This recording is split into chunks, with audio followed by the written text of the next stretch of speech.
بسم اللہ الرحمن الرحیم۔ السلام علیکم ورحمۃ اللہ وبرکاتہ۔ آج ہم پڑھیں گے پیج نمبر 123 اور 124۔ سلف صالحین کا ایک توکل یہ بھی تھا کہ حضرت بسطامی نے جنگل میں جا کر بہت مجاہدے کیے، بہت مدت یاد خدا میں گزاری، کسی مصلحت پر پہاڑ سے نیچے اترے، پیاس لگی ہوئی تھی، کچھ فاصلے پر کنواں ملا مگر رسی ڈول وہاں کچھ بھی نہیں تھا۔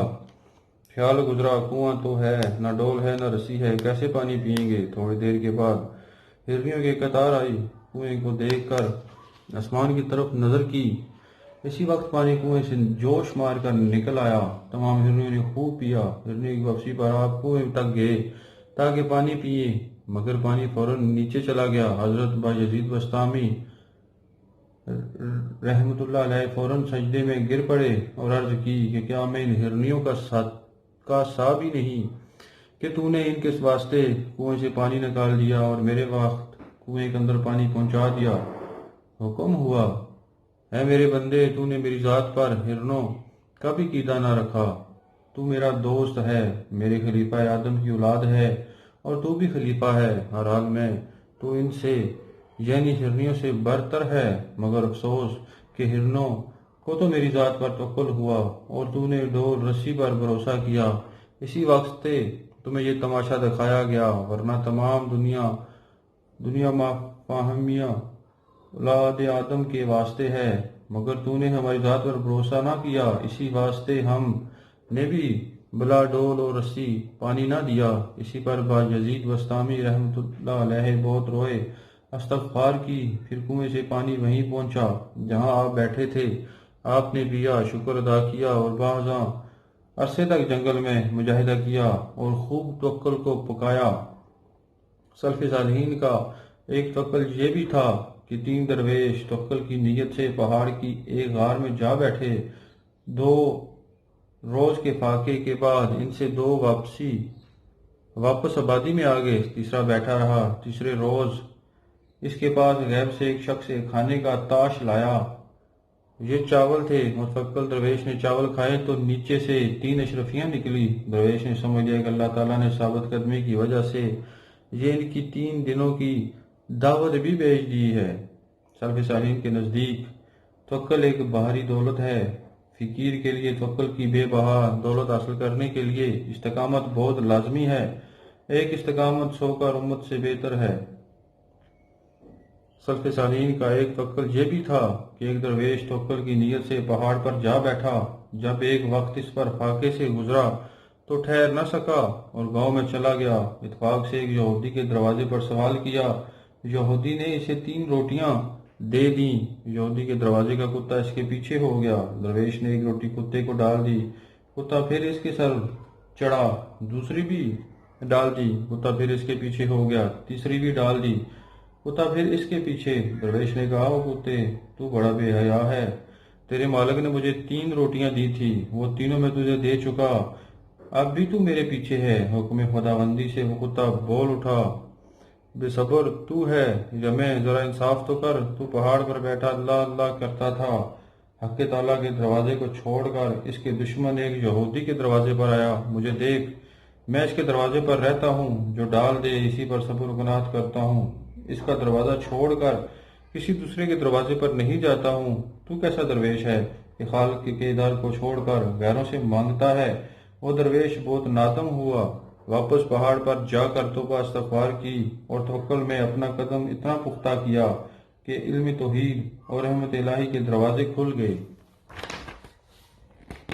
سلف صالحین کے نزدیک اصل اصول توکل میں یہ ہے کہ حدیث شریف یعنی میں اپنے بندے کے ساتھ اس کے گمان کے موافق برتاؤ کرتا ہوں جیسا گمان وہ میرے ساتھ کرتا ہے۔ سلف صالحین توکل کے یہ معنی بیان فرماتے ہیں کہ مخلوق سے گناہ اور اللہ تعالیٰ پر بھروسہ، جب یہ بات پکی جاتی ہے تو توکل پختہ ہو جاتا ہے۔ جب یہ بات حاصل ہو جائے، اسباب بھی مہیا ہو جائیں، توکل کے خلاف نہیں ہوتا، مگر فقراء کا توکل ہر وقت اسباب کو توڑتا رہتا ہے۔ وہ اسباب کو کلی طور پر توڑ کر اللہ پر بھروسہ کرتے ہیں، ماں سوائے سے امیدیں منقطع ہو کر اللہ تعالیٰ کی ذات پر لگ جاتی ہیں۔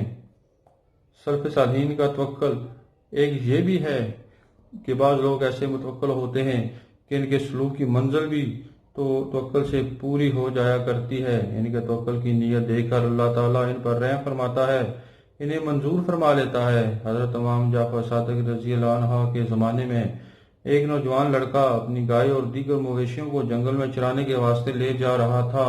مویشی جنگل میں ہانک دیے اور خود حضرت امام جعفر رضی اللہ عنہ تعالیٰ کی خدمت میں حاضر ہو کر عرض کیا کہ حضور مجھے فقیری جلد سکھا دیں، میرے مویشی آگے دور نکل جائیں گے، ایسا نہ ہو کہ کہیں گم ہو جائیں۔ حضور دیر نہ فرمائیں، آپ نے مسکرا کر فرمایا تو نے فقیری اتنی آسان سمجھ لی ہے کہ چلتے چلتے مل جائے۔ اس نے کچھ غور نہ کیا، آپ کے جواب پر ہی اصرار کرتا رہا کہ جلدی سے مجھے فقیری سکھا دیں تاکہ میں جلدی جا کر اپنے جانوروں کی نگرانی کر سکوں۔